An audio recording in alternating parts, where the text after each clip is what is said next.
Fala pessoal, nesse vídeo eu vou explicar para vocês a questão filosófica sobre a alma, tá? O que é a alma, o que compõe a alma, como que é uma alma.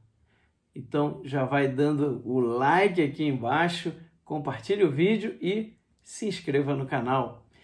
Bem, primeira coisa, tá? É um assunto bastante complexo, então para entender assim plenamente, para a gente fazer as demonstrações todas, é preciso ter muitos conhecimentos específicos de filosofia e principalmente de metafísica. Então aqui eu vou fazer um pequeno resumo, uma introdução para que qualquer pessoa, mesmo que nunca tenha estudado filosofia, possa aí compreender um pouco o que a filosofia entende por alma, tá bom? Bem, a alma ela é um princípio, tá, de vida. É aquilo que faz com que algo esteja vivo. Ela é um princípio de vida, ela é um princípio de movimento. Ela é um princípio que ordena e unifica o ser vivo. Você percebe que um ser vivo ele é muito diferente de algo que não está vivo. Veja que toda a especulação filosófica ela nasce de uma observação da realidade. Qualquer pessoa percebe a diferença, tá, entre um organismo vivo e um material inorgânico. É muito clara essa diferença. Por exemplo, uma pessoa viva de um cadáver. Tanto é assim que nós mudamos de nome. Nós chamamos, não vai chamar de ser humano, não. Você vai falar do corpo, do cadáver que está ali sem vida. Ou seja, algo mudou, algo aconteceu quando ela perdeu a vida que você já não reconhece mais nem sequer como um ser humano, ele passa a ser um cadáver. Então vocês percebam que é uma experiência que qualquer ser humano é capaz de perceber que há algo diferente naquilo que está vivo, tá? E essa palavra alma, que é usada na filosofia, ela vem do latim anima, que significa exatamente movimento. É de onde vem a palavra, por exemplo, animado, algo que está em movimento. Então, o que é a alma é o princípio, é aquilo que faz com que os seres vivos possam mover-se. Gente, não tem como, é muito diferente, quando você vê minério, você vê pedra, você vê até um vapor. E aí você olha uma planta, você olha uma formiga, você olha uma lesminha que seja, você já percebe que há algo muito diferente, muito distinto. O salto é tão grande entre as coisas que não estão vivas para as coisas que estão vivas que os cientistas têm muita dificuldade de explicar como que ele se deu, como que surge a primeira vida, como que surge o primeiro organismo vivo, como que surge a primeira célula a partir de coisas que não são vivas, a partir de um material inorgânico e espontaneamente ainda. Ou seja, é muito difícil você explicar a vida tendo uma ciência, tendo uma visão puramente materialista. O materialismo sozinho não explica muito bem o fenômeno da vida. É preciso perceber que há um princípio diferente, há algo a mais no ser vivo, que é exatamente esse princípio que permite com que eles se movam por iniciativa própria. Uma coisa que não é viva, que não está viva, ela fica à mercê das forças físicas. O vento, a água, ou seja, as coisas que estão aí, materiais inorgânicos, eles ficam ali e são movidos facilmente, eles não se resistem a nenhum tipo de movimento. Não é assim quando a gente vê um ser vivo. O ser vivo ele se autodetermina, ele mesmo busca algo, ele mesmo vai de encontro, inclusive mesmo contra as forças físicas.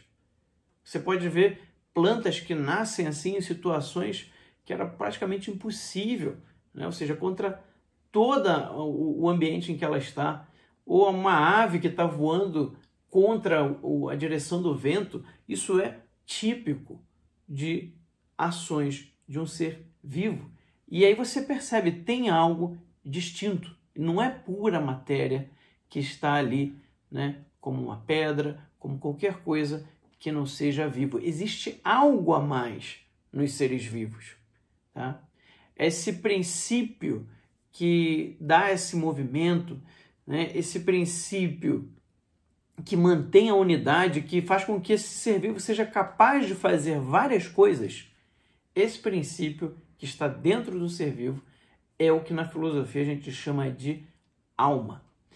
Interessante é que o Aristóteles ele identifica 3 tipos de alma. Tá? Ele vai falar de 3 tipos de alma.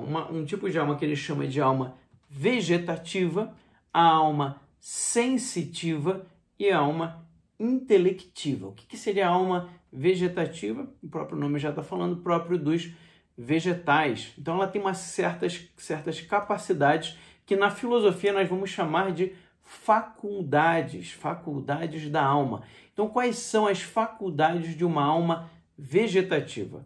A primeira faculdade da alma vegetativa é nutrição. Ela é capaz de nutrir-se. Aquele ser vivo, ele é capaz ele mesmo começar um movimento de nutrição. Tá? Segunda faculdade é crescimento. Ele tem dentro de si um princípio que permite com que o seu organismo se desenvolva. Tá? E o terceiro é a geração. Ele é capaz de gerar outros seres vivos da sua mesma espécie. Tá? Então essa é a alma vegetativa, é a alma mais simples, tem só 3 capacidades, né, aí que o Aristóteles identifica. E aí a gente já começa a perceber o seguinte, um ser que não está vivo, né, um material inorgânico, né, ele não se move, ele não se autodetermina, ele fica à mercê do mundo, né, das coisas do mundo. O que acontecer ali, ele vai ser sujeito, não tem como ele fugir. Um ser, né, um ser vivo de alma vegetativa, dessa mais simples, ele já começa a ter um mundo interior, ele já começa a ser capaz de algumas coisas, mas percebam, ele ainda está preso dentro de si, ele está preso dentro desse mundo interior. O que é próprio da alma vegetativa é que ela só reage quando seu corpo sofre algum estímulo. Tá? Ela não consegue perceber o que está fora de si. O mundo dela, o mundo dos vegetais, é o seu próprio corpo. Ele está encerrado no seu próprio corpo.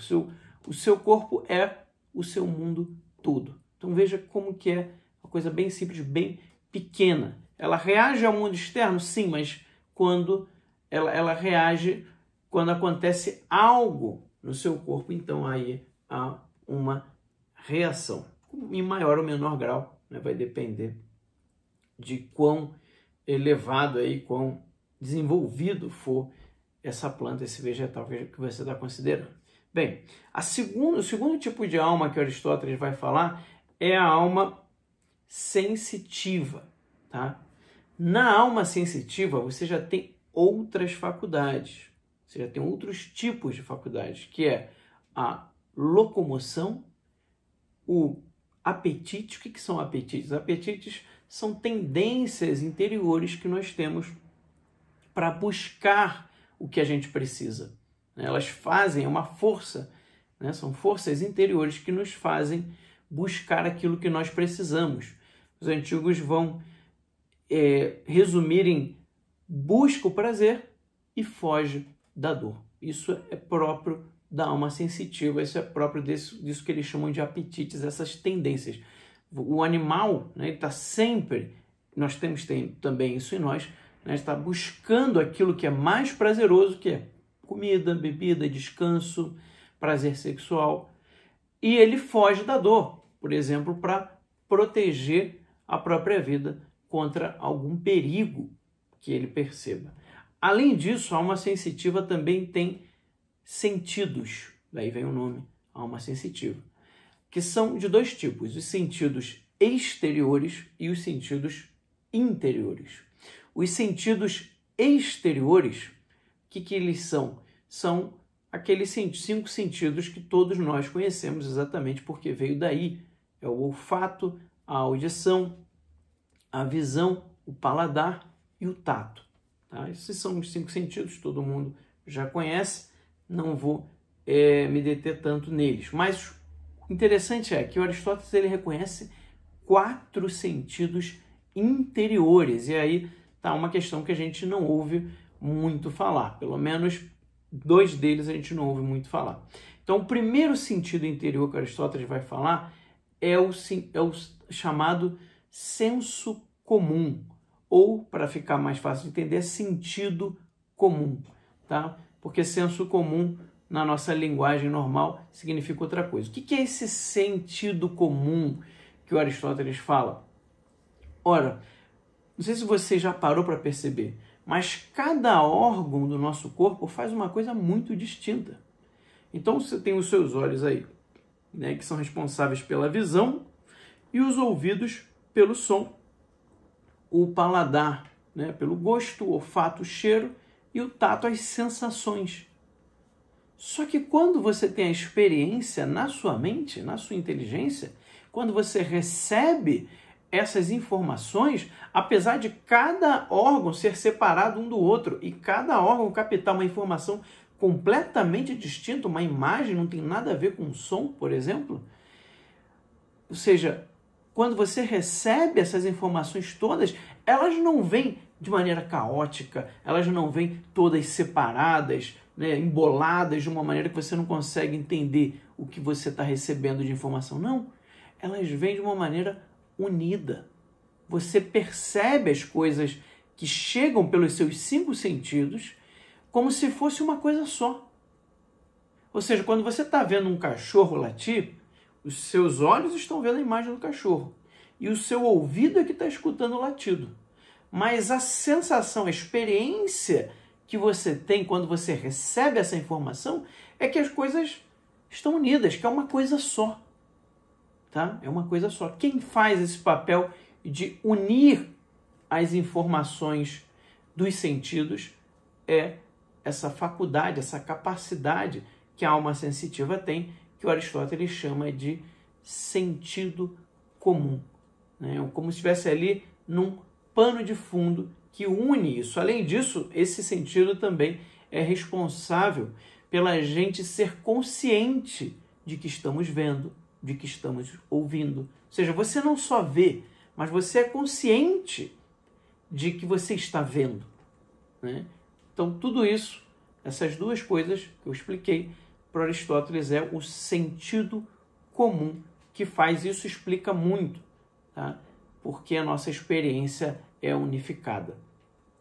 A segunda coisa que Aristóteles coloca na alma sensitiva, nesses sentidos interiores, eu falei que eram 4, agora é o segundo, é o sentido da imaginação.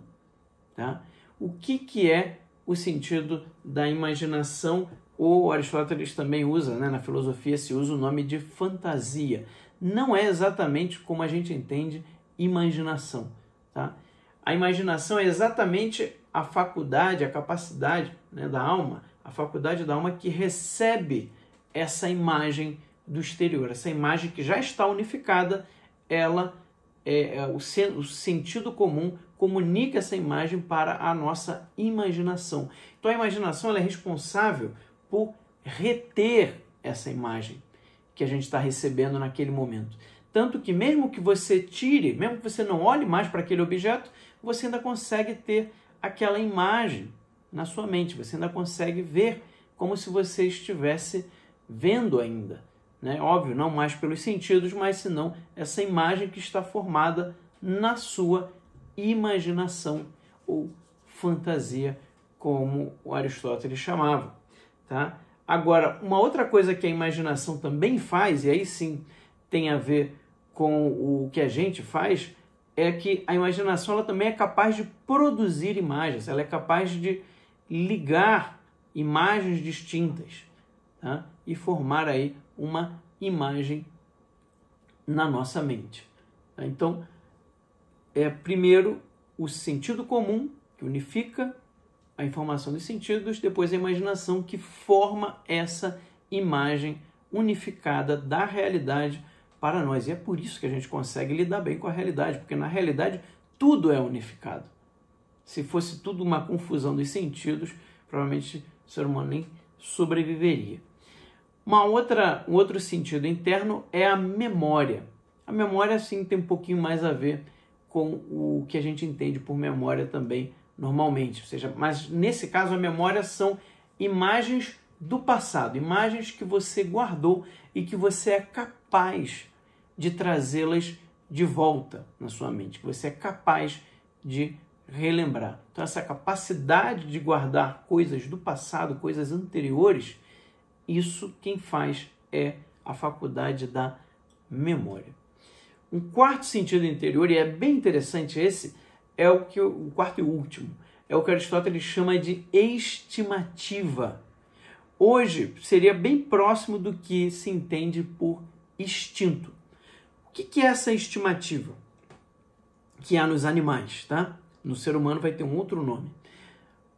A estimativa nos animais é uma certa capacidade que os animais têm de fazerem coisas que não estão relacionadas com um objeto específico que ele esteja ali experimentando, que ele esteja vendo, mas está relacionado com a sua natureza como um todo, tá?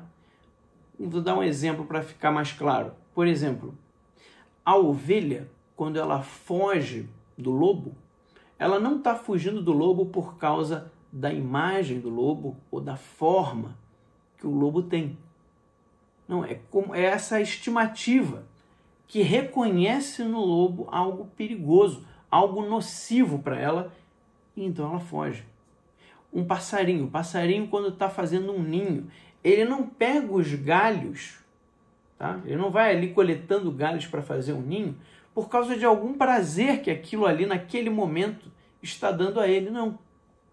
É exatamente, né, por um motivo que vai além daquele objeto específico, daquela ação específica. Ou seja, o animal ele está fazendo algo que não tem a ver com o objeto em particular, mas sim com a sua natureza como um todo, né? E é bem curioso mesmo quando você vê, né, todos os estudos de instinto que a gente vê, né, hoje os cientistas fazendo, você percebe, tá? Você percebe que aquele animal ele está fazendo algo que vai além daqueles objetos específicos, que é o que normalmente você vê. O animal ele age por um estímulo de um objeto específico. Aconteceu ali, ele reage. Mas às vezes não, às vezes ele faz coisas, né, que estão fora daquele momento específico, ou seja, que aquela experiência específica não deu toda aquela informação para ele. De alguma forma, ele superou aquela experiência específica. Então aí vejam que interessante, né?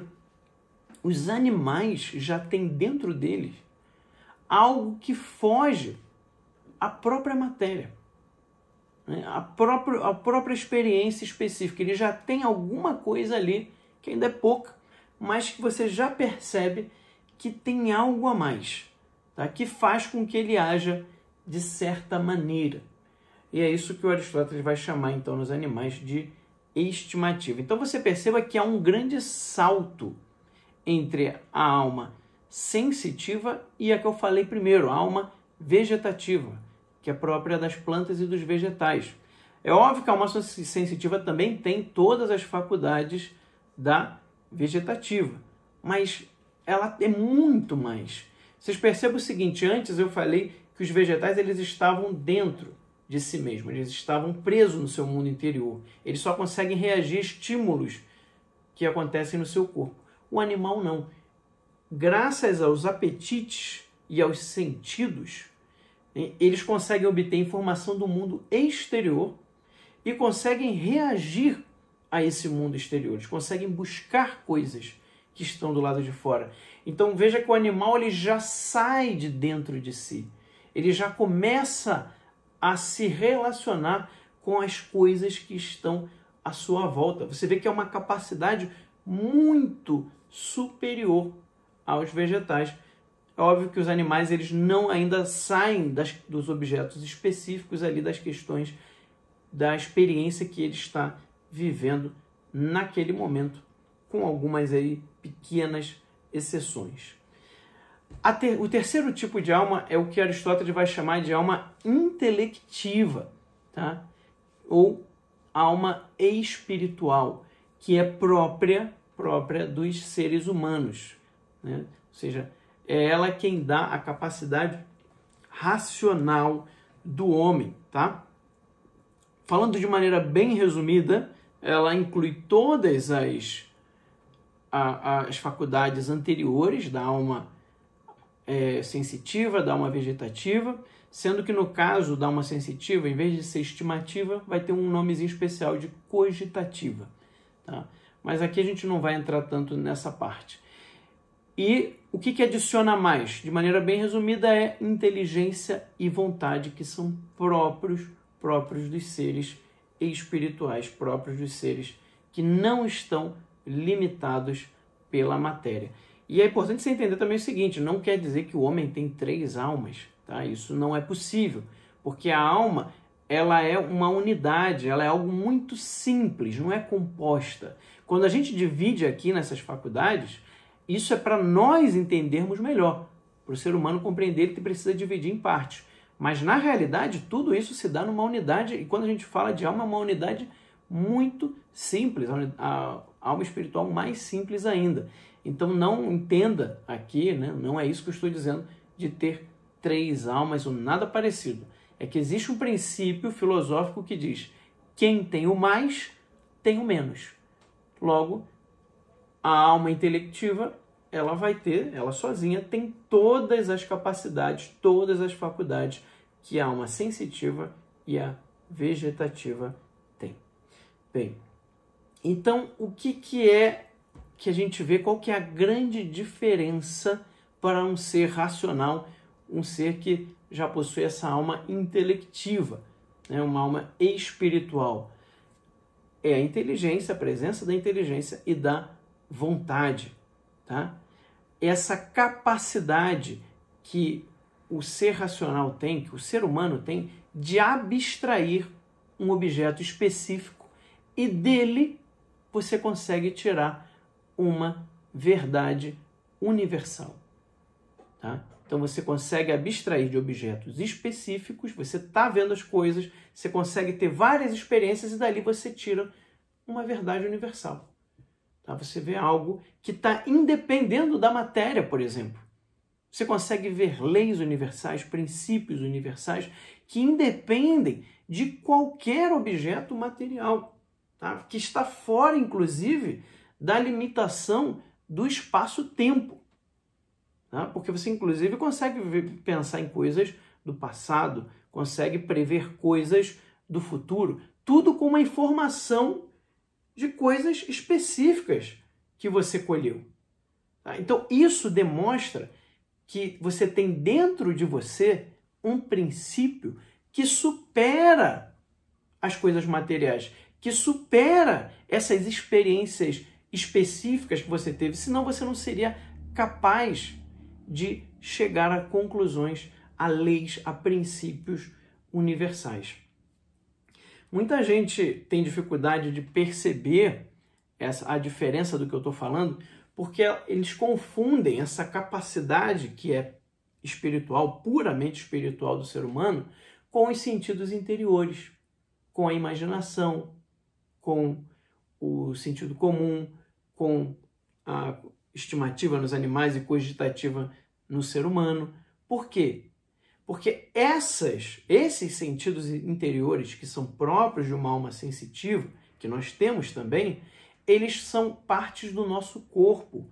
Eles têm a ver com o cérebro e não com a alma. E é aí que mora assim, um pouquinho, que confunde um pouco, porque a imaginação, a memória, isso tem a ver com cérebro. Tá? Essa parte de abstrair, de alcançar verdades universais e se dirigir a elas, isso é próprio do espírito. Tá? Isso vai além da matéria. Porque é óbvio que tem que ser além da matéria, porque já não tem mais nada de material numa conclusão dessa. Você já abstraiu toda a matéria que tinha. Então, a inteligência, ela tem como objeto sempre a verdade das coisas e a verdade universal, uma verdade maior. A vontade, ela tem como objeto, né, ou seja, o alvo dela, assim como a inteligência busca a verdade, a vontade busca o bem. Tá? Então, primeiro você vê a verdade daquela coisa, reconhece aquele bem, a sua vontade, ela então escolhe fazer aquele bem, né, ir atrás daquele bem. Tanto é assim que você é capaz de escolher um sofrimento. Você pode escolher algo sofrido, porque você entende que ali existe um bem maior que você quer, que está muito além daquele sofrimento momentâneo. Quando você vai, por exemplo, fazer uma cirurgia, você sabe que você vai sofrer, mas você está buscando um bem maior. Então você faz, você aceita, você toma a decisão de passar por aquilo. Sabe? Isso é próprio de alguém, né, de um ser que abstraiu, que superou as limitações materiais. Tá? Se fosse só corpo, gente, se fosse só corpo, você não seria capaz de chegar a nenhum princípio universal, nenhuma lei universal. Sabe por quê? Porque cada objeto em específico não te dá uma lei universal. Cada um deles. Ah, mas eu experimentei vários, certo? Mas quem que fez essa unificação do que era comum em todos eles? Quem que fez essa abstração? Porque o seu corpo não tem essa capacidade. Se o corpo fosse só matéria, ele só conseguiria ficar preso na matéria. Tá? Você não conseguiria ver além do objeto específico. Para dar um exemplo, imagina uma pessoa que ela não consegue, né? Ela só enxerga com uma lente vermelha. Ela nunca vai ver outras cores. Inclusive, ela vai ser incapaz de imaginar qualquer outra cor. Ela vai ver o vermelho e o negro, né? Tons de vermelho e negro. Mas ela não vai conseguir ver nada além disso. Tá? E ela não é nem capaz de imaginar. Tá? Então, por quê? Porque falta algo ali. Da mesma maneira, né, o exemplo serve para a gente entender um pouquinho, né, a capacidade do homem alcançar a compreensão de verdades e bens universais. Tá? Isso mostra uma outra coisa interessante, que, na verdade, o homem está chamado a se relacionar com as realidades mais altas da existência, do universo. É porque a gente tem essa tendência de achar, né, principalmente, né, no século 20 e 21, que só existe o universo material. Mas Aristóteles já era convencido de que não, que havia algo além e que o ser humano está chamado a buscar e conhecer essas realidades mais elevadas. Veja, os vegetais estavam presos no mundo interior, neles mesmos. Os animais já conseguem se relacionar com o mundo exterior, das coisas materiais. O ser humano, pela sua capacidade, porque tudo depende da sua capacidade. Se você não tivesse a capacidade, seria impossível. Exatamente porque você tem a capacidade de abstrair, de alcançar verdades universais, você está chamado a buscar e conhecer, tá? E amar realidades mais elevadas da nossa existência, da existência do universo. E era exatamente isso que o Aristóteles chamava de sabedoria. A busca por essas realidades últimas, essas realidades mais elevadas. E ele ainda vai mais. Ele vai dizer que o homem, exatamente porque ele é chamado a isso, ele só pode ser feliz nessa busca, nesse amor às coisas mais elevadas. Bem, pessoal, teria muito mais coisas para a gente comentar sobre as questões da alma, tá? Mas eu queria fazer aqui essa introdução nesse vídeo. Outros vídeos a gente pode abordar um pouquinho mais e um pouquinho mais profundo. Muito obrigado por assistir aqui até o final. Não deixe de dar o seu like e compartilhar esse vídeo e se inscrever no canal. Isso é muito importante para ajudar que mais pessoas possam ter contato com toda essa informação. Um grande abraço para vocês, fiquem com Deus e até o próximo vídeo.